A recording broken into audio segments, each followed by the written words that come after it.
I'm not the kind of person who jumps at notifications, but the night this started, my phone buzzed with a photo that shouldn't exist. I'm telling you this knowing it sounds insane, and honestly, I shouldn't be telling you at all, but you need to see what came next. The picture showed me standing at my kitchen counter, wearing clothes I didn't own yet, with a tired expression I swear I hadn't made before. That was the first punch to the gut. The second was realizing the timestamp said it was taken 3 days in the future.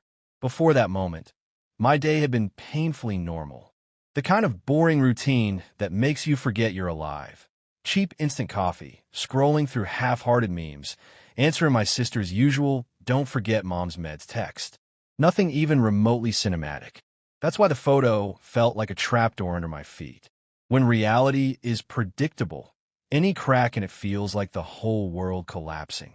I call my friend Sammy, because he's the only one who doesn't immediately accuse me of being sleep-deprived or dramatic. When he picked up, I said, "Dude, check your WhatsApp.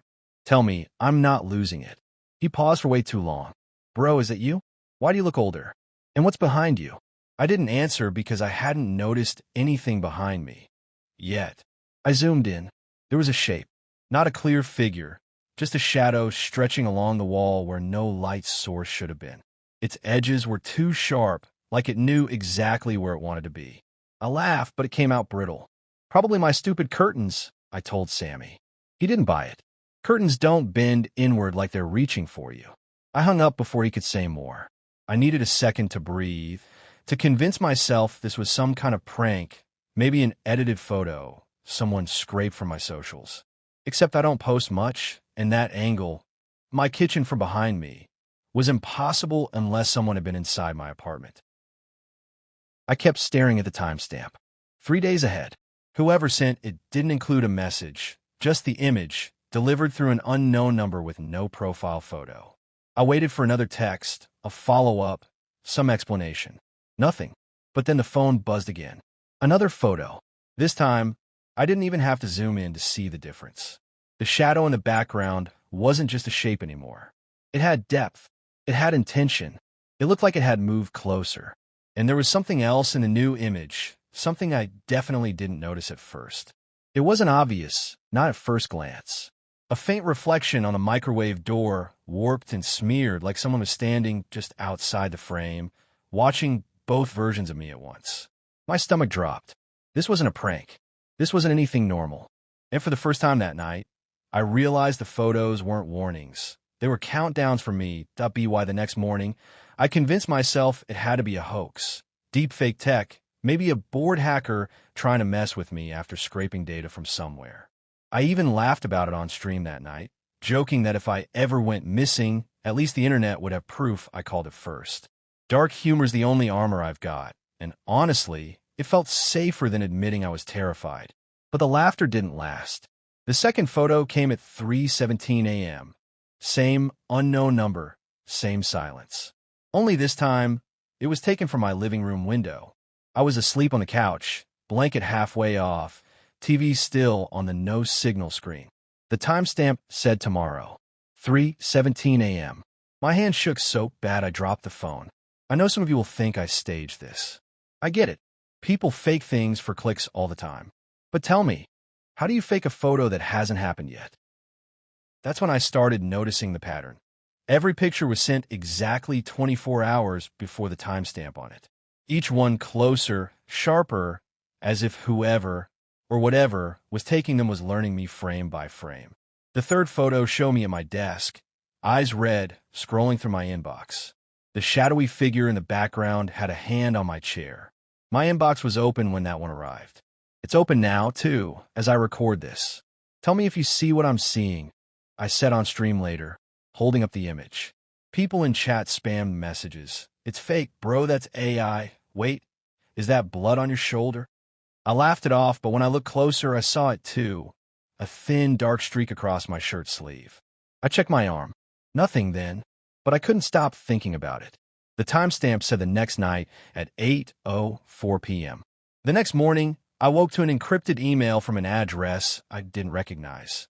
Themerorprotocol@protonmail.com. No greeting, no signature. Just a message. You're not supposed to notice yet. Then below that, another photo. Me again, but with a small cut on my arm, right where I'd been staring the night before. I slammed my laptop shut so hard the screen flickered. I tried to rationalize it. Maybe a sick prank. Maybe someone planted cameras in my apartment. I tore the place apart, behind picture frames, inside air vents, even under the sink. Nothing. Every outlet, every corner, clean. I called Sammy again.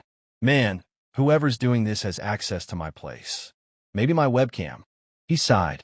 You're spiraling, dude. Step away from the internet for a few days. I can't, I said. If they're watching me, going offline might make them think I noticed. That's when another notification hit. A message this time, from the same number that sent the photos. You're learning. Keep following the sequence. Then another photo, timestamp tomorrow, 8:04 p.m. This one was different. It wasn't from inside my apartment anymore. It was outside. A shot of me standing on the corner near the cafe, where I grab breakfast every morning.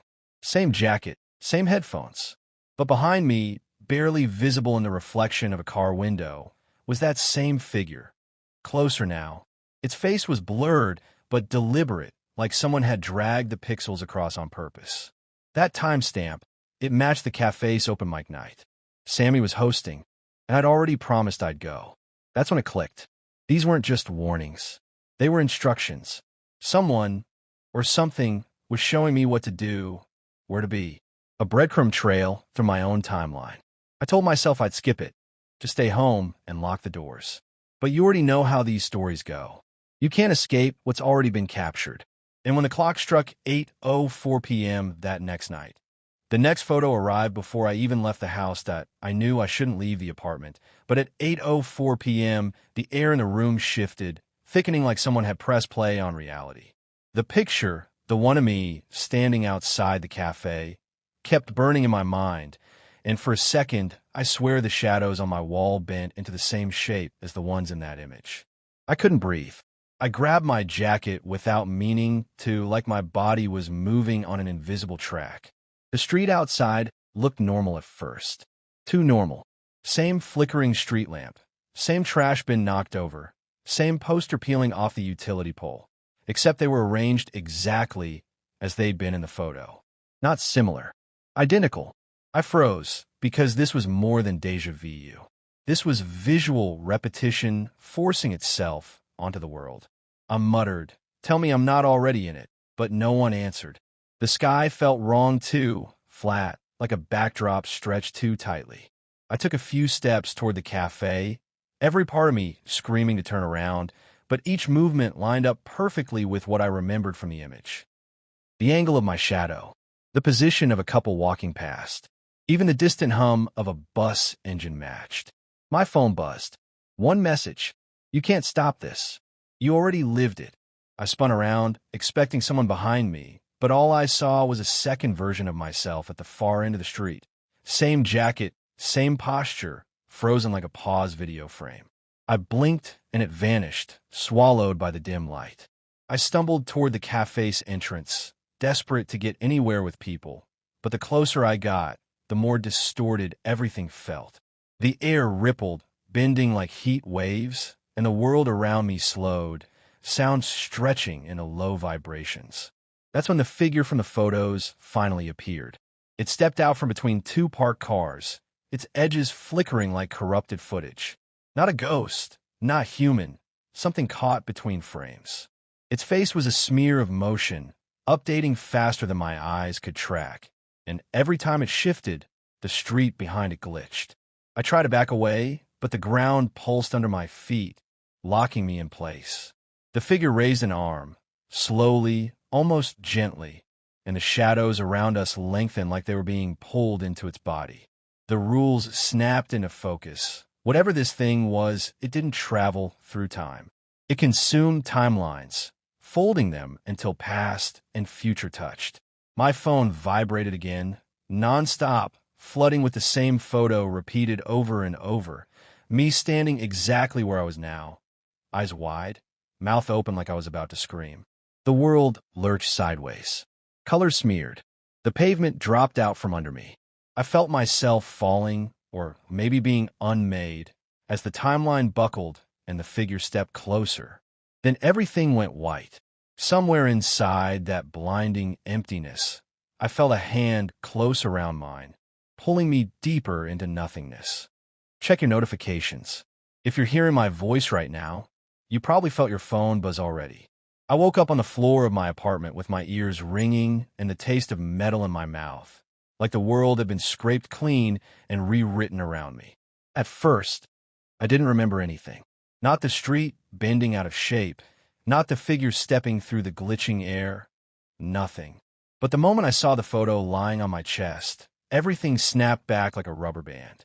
It was me, not future me, not past me, just me, staring straight into the camera with an expression I've never seen on my own face.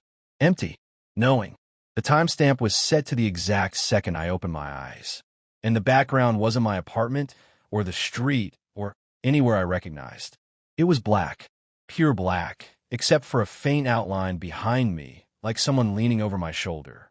Someone watching. I thought maybe it was a leftover from the loop, or some final glitch spitting out the last frame of whatever nightmare I've fallen into. But then my phone lit up again. A new message. Record. That's all it said. One word. A command. And the horrible part is I didn't even question it. I set my mic. I started talking. And as soon as I did, the camera on my phone blinked to life on its own. I wasn't even touching it. I know some of you have been with me through other stories. You've heard me talk about things that creep out of the dark, things that follow you home even when you swear you checked behind you. If you follow my stories before, you know this isn't the first time something used a screen to get closer. But this time feels different, like I'm not the only one in the frame anymore. Listen carefully. If your phone vibrated when this video started, you need to understand something. It wasn't a coincidence. It wasn't an algorithm. It was them making sure the connection went both ways.